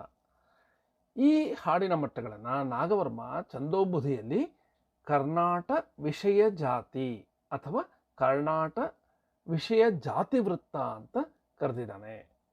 ಜಯಕೀರ್ತಿ ತನ್ನ ಛಂದೋನುಶಾಸನದಲ್ಲಿ ಈ ಹಾಡಿನ ಮಟ್ಟುಗಳನ್ನು ಕರ್ನಾಟ ವಿಷಯ ಭಾಷಾ ಜಾತಿ ಅಂತ ಕರೆದಿದ್ದಾರೆ. ಆರಂಭದಲ್ಲಿ ದೇಶೀಯ ಮಟ್ಟುಗಳು ಅಂದರೆ ದೇಶೀಯ ಅಂದರೆ ನಮ್ಮ ನಾಡಿನ, ಮಟ್ಟುಗಳು ಅಂದರೆ ಒಂದು ರೂಪಗಳು ಅಂತ ಹೇಳ್ಬೋದು. ಇವುಗಳನ್ನು ಆರಂಭದಲ್ಲಿ ದೇಶೀಯ ಮಟ್ಟುಗಳು ಅಂತ ಹೇಳಲಾಗ್ತಾ ಇತ್ತು. ಇದನ್ನು BM ಶ್ರೀಕಂಠಯ್ಯನವರು ಅಂಶವೃತ್ತಗಳು ಅಂತ ಹೆಸರು ಕೊಟ್ಟಿದ್ದಾರೆ ಇವುಗಳಿಗೆ. ಈ ಅಂಶ ಅಂದ್ರೇನು? TV ವೆಂಕಟಾಚಲ ಶಾಸ್ತ್ರಿಯವರು ಏನು ಹೇಳಿದ್ದಾರೆ ಅಂದರೆ, ಈ ಅಂಶನ ಹೇಗೆ ಸೂತ್ರೀಕರಿಸಿದ್ದಾರೆ ಅಂದರೆ, ಅಂಶ ಎಂದರೆ ಅಚ್ಚಗನ್ನಡ ಛಂದಸ್ಸಿನ ಪದ್ಯ ಪಾದಗಳ ಗಣಗಳಲ್ಲಿ ಹಾಡಿನ ಗತಿಯನ್ನು ಅನುಸರಿಸಿ, ಅಂದರೆ ಹಾಡೋದಕ್ಕೆ ಸೂಕ್ತವಾಗುವಂತೆ ತಾಳ ಮತ್ತು ಲಯಗಳು ಸರಿಯಾಗಿ ಹೊಂದಿಕೊಳ್ಳೋದಕ್ಕಾಗಿ ಮಾತ್ರ ಪ್ರಮಾಣವನ್ನು ಹಿಗ್ಗಿಸಿ ಅಥವಾ ಕುಗ್ಗಿಸಿ ಹಾಡಿಗೆ ಅನುಕೂಲವಾಗಿ ಹೊಂದಿಕೆಯಾಗುವಂತೆ ಮಾಡೋದೇ ಆ ತರಹದ ಅಕ್ಷರಗಳಿಗೆ ಅಂಶಗಳು ಅಂತ ಹೇಳಲಾಗುತ್ತೆ. ಇಂತಹ ಅಂಶಗಳಿಂದ ಕಟ್ಟಿದ ಗಣಗಳನ್ನು ಅಂಶಗಣಗಳು ಅಂತ ಕರೆಯಲಾಗುತ್ತೆ. ಈ ಅಂಶಗಣಗಳು ಯಾವ್ಯಾವುದು ಅಂದರೆ 2 ಗುರುಗಳು, 3 ಗುರುಗಳು ಮತ್ತು 4 ಗುರುಗಳನ್ನು 3 ಗುಂಪು ಮಾಡಿ ಬ್ರಹ್ಮ, ವಿಷ್ಣು, ರುದ್ರಗಣಗಳು ಅಂತ ಹೇಳಲಾಗಿದೆ. 2 ಗುರುಗಳಿದ್ರೆ ಬ್ರಹ್ಮಗಣ, 3 ಗುರುಗಳಿದ್ರೆ ವಿಷ್ಣುಗಣ, 4 ಗುರುಗಳಿರೋದು ರುದ್ರಗಣ. ಆದರೆ ಕೇವಲ 2 ಗುರು ಇರಬೇಕನ್ನೋದೇನಿಲ್ಲ. ಗುರುವಿನ ಬದಲು ಲಘುವನ್ನು ಸಹ ಇಡಬಹುದು. ಆದರೆ ಆರಂಭದ ಗುರುವಿಗೆ 2 ಲಘುವನ್ನು ಕೊಡಬೇಕಾಗತ್ತೆ. ಒಟ್ಟು 2 ಅಂಶಗಳಿದ್ರೆ ಬ್ರಹ್ಮಗಣ, 3 ಅಂಶಗಳಿದ್ರೆ ವಿಷ್ಣುಗಣ, 4 ಅಂಶಗಳಿದ್ರೆ ರುದ್ರಗಣ. ಹೀಗೆ 2, 3, 4 ಅಂಶಗಳು ಅಥವಾ ಗುರುಗಳಿರುವ ಗುಂಪುಗಳನ್ನು ಅಥವಾ ಗುರುವಿನ ಸ್ಥಾನದಲ್ಲಿ ವಿವಿಧ ರೀತಿಯಲ್ಲಿ ಲಘುವನ್ನು ಇಡುತ್ತಾ ಹೋದಾಗ 2 ಗುರುಗಳಿಗೆ ನಮಗೆ 4 ಗಣಗಳು ಬರುತ್ತೆ. ಅದು ಹೇಗೆ ಅಂತ ಹೇಳ್ತೀನಿ. 3 ಗುರುಗಳು ಇರುವ ಗುಂಪಿಗೆ ಒಟ್ಟು ಲಘುವನ್ನು ಇಡ್ತಾ ಹೋದಾಗ ವಿವಿಧ ರೀತಿಯಲ್ಲಿ 8 ಗಣಗಳು ಬರುತ್ತೆ. 4 ಗುರುಗಳ ಗುಂಪಿಗೆ ವಿವಿಧ ರೀತಿಯಲ್ಲಿ ಲಘುಗಳನ್ನು ಇಡ್ತಾ ಹೋದರೆ 16 ಗಣಗಳು ಹುಟ್ಟುತ್ತೆ.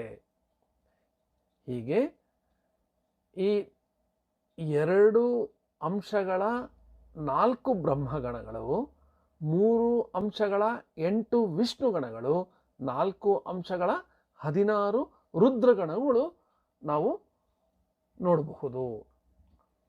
ಈ ಹೇಗೆ ವಿವಿಧ ರೀತಿಗಳಲ್ಲಿ ನಾವು ಲಘುಗಳನ್ನು ಇಡಬಹುದು ಅಂದರೆ, ಈಗ ಬ್ರಹ್ಮಗಣಕ್ಕೆ 2 ಅಂಶಗಳಿದೆ. ಹೇಗಿರುತ್ತೆ? 2 ಗುರು ಅಂತ ಇಟ್ಕೋಬಹುದು. ಈ 2 ಗುರುನಲ್ಲಿ ಮೊದಲನೇ ಗುರುವಿಗೆ ನಾವು ಯಾವಾಗಲೂ ಮೊದಲನೇ ಗುರುವಿಗೆ 2 ಲಘು ಹಾಕಬೇಕು. ಆವಾಗ 2 ಗುರು ಮತ್ತು ಇನ್ನೊಂದು ಗಣ ಯಾವ್ದು ಬರುತ್ತೆ? 2 ಲಘು 1 ಗುರು. ಮತ್ತೆ ಮುಂದೆ 2ನೇ ಗುರುವಿಗೆ 1 ಲಘು ಹಾಕೋದು. ಹಾಗಾಗಿ 2 ಅಂಶಗಳ ಬ್ರಹ್ಮಗಣ 4 ಬಗೆ ಯಾವ್ಯಾವುದು? ಗುರು ಗುರು, ಲಘು ಲಘು ಗುರು, ಗುರು ಲಘು, ಲಘು ಲಘು ಲಘು. ಹೀಗೆ 4 ಬಗೆಗಳ ಬ್ರಹ್ಮಗಣಗಳು ನಮಗೆ ಸಿಗುತ್ತೆ. ಯಾಕೆ ಈ ಥರ ಹಾಕಬೇಕು ಅಂದರೆ, ಅಂಶಗಣದಲ್ಲಿ ಗಣದ ಆರಂಭದಲ್ಲಿ 1 ಗುರು ಅಥವಾ 2 ಲಘುವಿನ ಬೆಲೆ 1 ಅಂಶ. ಗಣದ ಆರಂಭದಲ್ಲಿ 1 ಗುರು ಅಥವಾ 2 ಲಘು ಇದ್ರೆ 1 ಅಂಶ. ನಂತರ ಗುರುವಾಗಲಿ ಲಘುವಾಗಲಿ ಪ್ರತಿ ಅಕ್ಷರದ ಬೆಲೆ 1 ಅಂಶ. ಅದು ಹ್ರಸ್ವ ಆದರೂ ಇರ್ಬೋದು, ದೀರ್ಘ ಆದರೂ ಇರಬಹುದು. ಆದ್ದರಿಂದ ಆರಂಭದ 1 ಗುರು ಅಥವಾ 2 ಲಘು ಅದಕ್ಕೆ 1 ಅಂಶ, ನಂತರದ ಪ್ರತಿ ಅಕ್ಷರವೂ 1 ಅಂಶ. ಯಾವುದೇ ಕಾರಣಕ್ಕೂ ಅಂಶಗಣದಲ್ಲಿ ಆರಂಭದಲ್ಲಿ ಒಂದೇ ಲಘು ಬರಬಾರದು. ಅದನ್ನು ಸಹ ನೆನ್ಪಿಟ್ಕೋಬೇಕು. ಹೀಗೆ ವಿಷ್ಣುಗಣ 3 ಅಂಶಗಳಿರುತ್ತೆ, 8 ಬಗೆಯ ವಿಷ್ಣುಗಣಗಳಿರುತ್ತೆ.